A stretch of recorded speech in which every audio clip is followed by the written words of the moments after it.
नाजरीन, अगर आप डिफरेंट इंडिकेटर यूज़ करते हो तो आपके जहन में ज़रूर ये सवाल आया होगा कि टॉप 1 इंडिकेटर कौन सा है और सिर्फ एक इंडिकेटर हमें किस तरह कंफर्मेशन देता है, किस तरह ट्रेड देता है।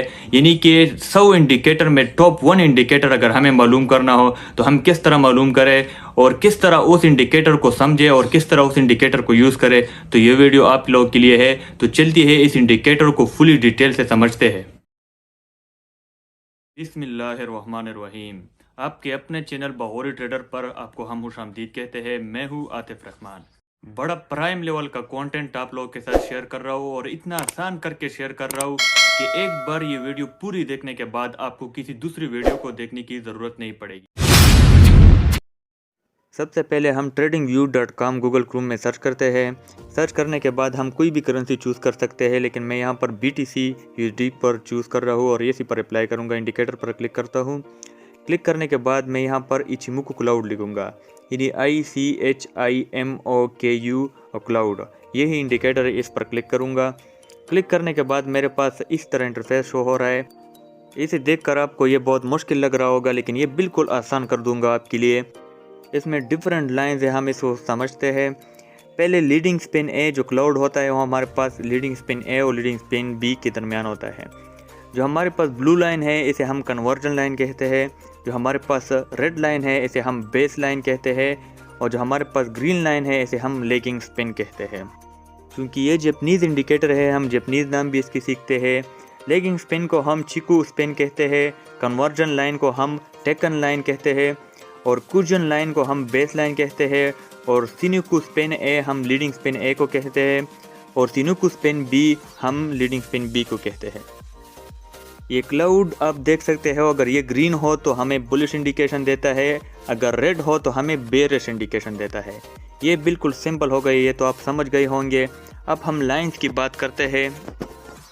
आमतौर पर जब ब्लू लाइन रेड लाइन को क्रॉस ओवर करता है तो हमारे पास बेरिश सिग्नल आता है और जब रेड लाइन ब्लू लाइन को क्रॉस ओवर करती है तो हमारे पास बुलिश सिग्नल आता है। लेकिन हमने ये सिग्नल फॉलो नहीं करने। जो सेटिंग मैं आपको बताऊंगा आपने वही सेटिंग करनी है, तो आपकी एक्यूरेसी 90 से लेकर 100% होगी। हम वापस से अपने लैपटॉप के स्क्रीन पर चलते हैं और वहाँ पर हम इसकी सेटिंग करेंगे। जो सेटिंग मैं आपको बताऊँगा आपने बिल्कुल वही सेटिंग करनी है। आप इससे अपना स्क्रीनशॉट भी ले सकते हो और ये अपने साथ सेव करो। वही सेटिंग करके आपकी एक्यूरेसी बिल्कुल बढ़ जाएगी। ये सेटिंग पर हमने क्लिक किया। सेटिंग पर क्लिक करने के बाद यहाँ पर हमारे पास ये लाइन है, conversion line, base line, leading span A, leading span B. हम इन तमाम लाइंस की लेंथ को थोड़ा सा बढ़ा देते हैं, यानी कि इसकी वेट को भी बढ़ा देते हैं। हम इसको बढ़ाकर हमें ये अच्छा ओवरव्यू देगा ताकि हमें अच्छे से नज़र आए। जब भी बाई का सिग्नल ये दे और जब भी ये सेल का सिग्नल दे हमें अच्छी तरह से नज़र आएगा।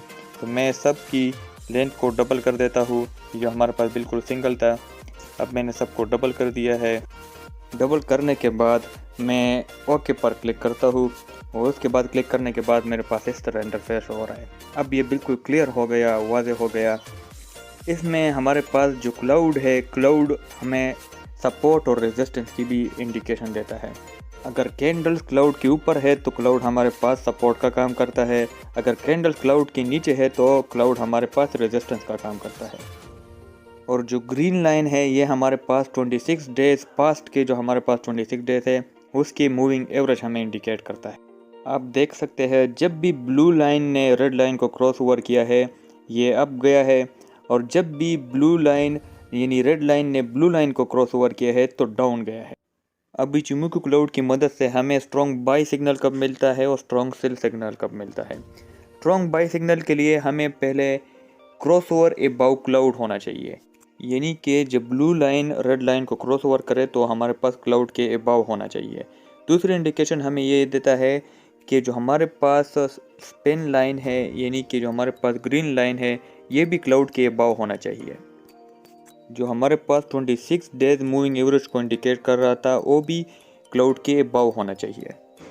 तीसरी इंडिकेशन हमें ये देता है जो कैंडल्स है वो भी क्लाउड के अबाव होने चाहिए, तो हमारे पास स्ट्रॉन्ग बाई सिग्नल बनता है। हम फिर बाई की एंट्री ले लेते हैं और हमें 90% से लेकर 100% तक की एक्यूरेसी देगा। और स्ट्रॉन्ग सेल सिग्नल के लिए भी हमें यही प्रोसीजर होता है कि हमें क्रॉसओवर बिलो क्लाउड होना चाहिए, यानी जब रेड लाइन ब्लू लाइन को क्रॉसओवर करे और क्लाउड के नीचे होना चाहिए।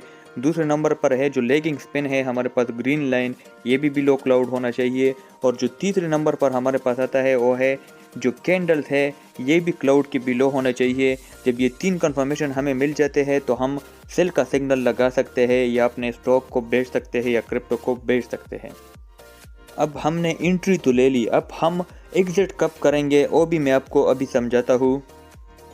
स्टॉप लॉस हमें क्लाउड की अबाव रखना होगा अगर हम सेल का सिग्नल ले रहे हैं, और जो हमारे पास क्रॉस ओवर हुआ होता है वहाँ पर हमने एंट्री लेनी होती है। हमने एग्जिट कब होना होता है, जब लेगिंग स्पिन इन जो ग्रीन लाइन ये क्लाउड के अबाव चला जाए या क्रॉस ओवर दोबारा हो जाए तो हमने तब एग्जिट करना है।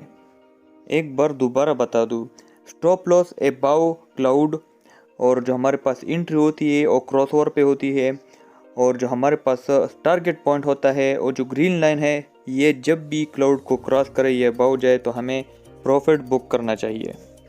यही 3 कंफर्मेशन को जहन में रखकर हम मार्केट पर अब चेक करेंगे BTC चार्ट पर कि ये हमें कितनी एक्यूरेसी देता है अगर यही 3 कंफर्मेशन हम देखें। आप यहाँ पर देख सकते हो जब भी क्रॉस ओवर हुआ अबाव क्लाउड, कैंडल भी क्लाउड के ऊपर थे, जो ग्रीन लाइन है वो भी क्लाउड के ऊपर है, तो हमें इसने बुलिश का सिग्नल दिया और अच्छा खासा प्रॉफिट हुआ। एक पॉइंट आप अपने जहन में याद रखें, जब भी कैंडल क्लाउड के दरमियान हो तब आपने ट्रेड नहीं लेनी, क्योंकि तब ये बिल्कुल सपोर्ट या रेजिस्टेंस इसके दरमियान होती है और ये अप भी जा सकती है डाउन भी जा सकती है। आपने वेट करना होता है कि जब ये तीनों कन्फर्मेशन हमें मिले तब हमने ट्रेड लेनी है, और इसी तरह ट्रेड लेकर आप अच्छा खासा प्रॉफिट कमा सकते हो इस एक इंडिकेटर की बदौलत। अब हम करंट मार्केट में देखेंगे जो अभी हमारे पास कैंडल बन रहे हैं वहाँ पर अभी हमें कौन सी ट्रेड लेनी चाहिए।